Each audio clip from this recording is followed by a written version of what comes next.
আসসালামু আলাইকুম।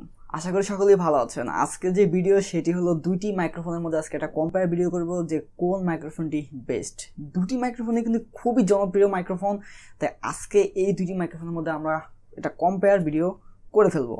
বুঝতেই পারছেন, একটি হলো বয়া বাই M1 আর একটি হলো K8 কিন্তু ওয়্যারলেস মাইক্রোফোন, আর বয়া বাই M1 কিন্তু ওয়্যারলেস না। তো প্রথমে যদি আমরা K8 নিয়ে কথা বলি, K8 এর মধ্যে কিন্তু বক্স কন্টেন্ট হিসাবে অনেক কিছুই পাওয়া যায়। এটি কিন্তু বিভিন্ন ক্যাটাগরিতে আসে। যেমন ধরেন, আপনি যদি কম প্রাইসের মধ্যে চান যে কোনো একটি কনভার্টার দিয়ে ইউজ করবেন, সেই ক্ষেত্রে কিন্তু আপনি শুধু টাইপ সি অথবা মাইক্রো ইউএসবি অথবা আপনারা যে কোনো একটি কনভার্টার দিয়ে নিতে পারেন, সেক্ষেত্রে প্রাইসটা অনেক কম পড়বে। আর যদি চান আপনারা যে সবগুলো কনভার্টার ব্যবহার করবেন, সেই ক্ষেত্রে কিন্তু প্রাইসটা অনেক বেশি পড়বে। তো আপনারা দেখতে পাচ্ছেন, যদি আপনারা 1000 টাকার মধ্যে নিতে চান, সেই ক্ষেত্রে কিন্তু 3টা কনভার্টার আপনারা পেয়ে যাবেন। আইফোনের জন্য আরেকটি হলো মাইক্রো ইউএসবি, আরেকটি হলো টাইপ সি। তো চাইলে আপনারা যে কোনো একটি কনভার্টার নিতে পারেন, আর চাইলে আপনারা 3টি কনভার্টার একসাথে নিতে পারেন। আরেকটি মাইক্রোফোন আর রিসিভার তো একটি আছেই। অন্যদিকে যদি বয়া বাই M1 এর কথা বলি, সেই ক্ষেত্রে কিন্তু বয়া বাই M1 এর মধ্যে একটা লম্বা তার পেয়ে যাবেন, আর তার সাথে কিন্তু একটি মাইক্রোফোন আর একটি 3.5mm জ্যাক। ভিডিও করার সময় যদি আপনি বয়া বাই M1 ব্যবহার করেন এবং সেই ক্ষেত্রে যদি আপনি ক্যামেরার সাথে ব্যবহার করেন, যদি আপনার ব্যাটারি শেষ হয়ে যায়, তাহলে দেখবেন যে সাউন্ড রেকর্ডিং অফ হয়ে গেছে। এটি কিন্তু একটা বড় ধরনের সমস্যা বয়া বাই M1 এর মধ্যে। এবার বলবো আমরা বিল কোয়ালিটি নিয়ে কথা বললে, আমরা যদি K8 এর দিকে যাই, সেই ক্ষেত্রে কিন্তু K8 এর বিল কোয়ালিটি সম্পূর্ণ প্লাস্টিকের। তবে আমার কাছে মনে হয়েছে K8 এর বিল কোয়ালিটিটা আর একটু বেটার করা উচিত, তাহলে কিন্তু তারা পুরো মার্কেটটাই দখল করে ফেলবে। আর যদি আমরা বয়া বাই M1 এর কথা বলি, সেই ক্ষেত্রে এর যেহেতু ওয়্যারলেস না, সম্পূর্ণ তার আছে, ওয়্যার আছে, তো এই ওয়্যার থাকার কারণে যদি ওয়্যারটা ছিঁড়ে যায়, সেই ক্ষেত্রে কিন্তু আপনার এটি পুরোটাই অকেজো হয়ে যাবে, কোনো কাজেই আর এটি লাগবে না। তবে এখানে কিন্তু আপনার অনেক বড় লম্বা একটি তার পেয়ে যাবেন, যেটি দিয়ে কিন্তু খুব ভালোভাবে আপনারা ব্যবহার করতে পারবেন। আর তারের যে কোয়ালিটি, সেটিও আমার কাছে খুব ভালোই মনে হয়। বিগত 2 বছরের মতো ব্যবহার করতেছি, কোনো ধরনের কোনো সমস্যা এখন পর্যন্ত আমরা এই তারের ফেস করিনি। তো বন্ধুরা, এবার পালা সাউন্ড কোয়ালিটি। কোনটি সাউন্ড কোয়ালিটি বেস্ট? তাহলে এখন আমি যে কথাগুলো বলবো কোনো ধরনের এডিট ছাড়া বয়া বাই M1 দিয়ে, তো আপনারা শুনতে পাচ্ছেন এখন আমাকে বয়া বাই M1 এর সাউন্ড কোয়ালিটি কোনো ধরনের এডিট ছাড়া কী ধরনের শোনা যাচ্ছে। তো এখন আমাকে যে সাউন্ড কোয়ালিটি শুনতে পাচ্ছেন কোনো ধরনের কোনো এডিট ছাড়া র সাউন্ড কোয়ালিটি, সেটি হলো K8 দিয়ে।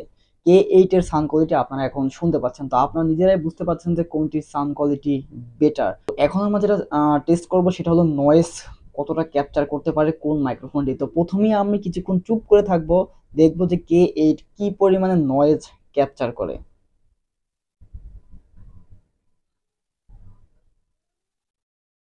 তো আপনারা দেখলেন K8 কি পরিমাণে নয়েজ ক্যাপচার করে। এখন আমি বয়া বাই M1 এ শিফট করব এবং দেখব বয়া বাই M1 কি পরিমাণে নয়েজ ক্যাপচার করে। তো বন্ধুরা, এখন শুনতে পাচ্ছেন আপনারা বয়া বাই M1 দিয়ে। তো বয়া বাই M1 এর মধ্যে আমি কিছুক্ষণ চুপ করে থাকবো এবং দেখবেন যে কি পরিমাণে নয়েজ ক্যাপচার করে।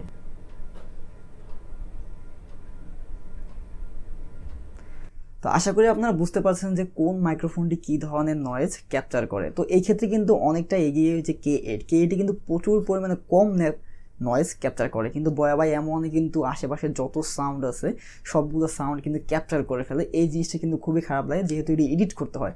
তবে কিন্তু এর সাউন্ড কোয়ালিটি খুবই ভালো লাগে। সব ইউটিউবাররাই কিন্তু এই বয়া বাই M1 মাইক্রোফোনটি ব্যবহার করেছে একবার না একবার। তো বন্ধুরা, এবার আসি প্রাইস এবং কিভাবে এটি আপনারা ক্রয় করতে পারেন। এটির প্রাইস যদি বলি আমি, এখন বয়া বাই M1 বর্তমানে 1200, 1300 এবং 400-500 টাকায় পাওয়া যায়। কিন্তু বয়া বাই M1 কিন্তু প্রচুর পরিমাণে যে ফেক ভার্সনগুলো বের হয়ে গেছে, যার কারণে অরিজিনাল ভার্সনটা পাওয়া যায় না।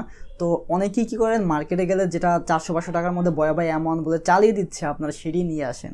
এটি কিন্তু অনেক ধরনের ভুল করে থাকেন। আপনারা একটু প্রাইস বাড়িয়ে আপনারা যদি 1200-1500 টাকার মধ্যে বয়া বাই M1 অরিজিনালটা নেন, সেই ক্ষেত্রে কিন্তু আপনারা বেটার একটি সাউন্ড কোয়ালিটি পাবেন। তো এটির প্রাইস হলো 1500 টাকায় ধরে নিচ্ছি আমি। অন্যদিকে যদি K8 এর কথা বলি, K8 এর কিন্তু প্রাইস 1000 টাকার মতো। আর যদি একটা মাত্র কম্পিউটার ব্যবহার করেন, সেই ক্ষেত্রে কিন্তু K8 এর প্রাইস প্রায় 600 থেকে 700 টাকা আরও কম হতে পারে।